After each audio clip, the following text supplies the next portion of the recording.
In less than an hour, Canada's border will reopen to vaccinated American travelers.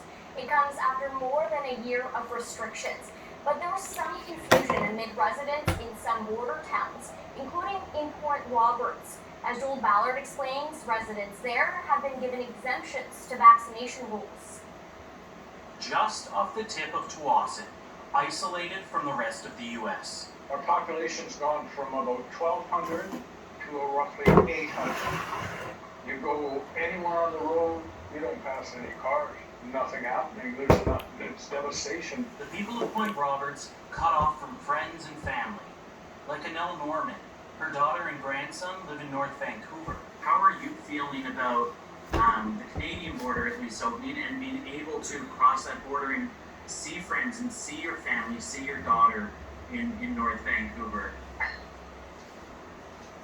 Like that. She says the pandemic has been devastating, both to the community's economy and its residents, and many can't wait for the border to reopen. It will feel like getting out of jail. On Monday, the Canadian border opens to fully vaccinated Americans, but there's some exceptions, specifically for isolated American communities. Residents of Point Roberts, Hayter, Alaska, and the Northwest Angle in Minnesota will be allowed to enter Canada regardless of their vaccinated status.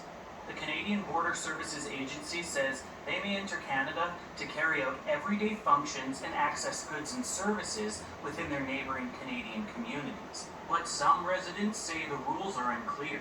Your immediate neighborhood, is that Delta? Is it only Ladner and Tsawwassen? Is it Abbotsford, North Vancouver?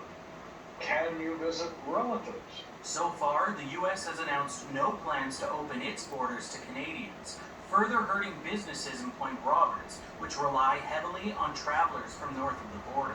We'd also like to see some coordination with the U.S. government. Where are they? Where's Joe Biden and crew?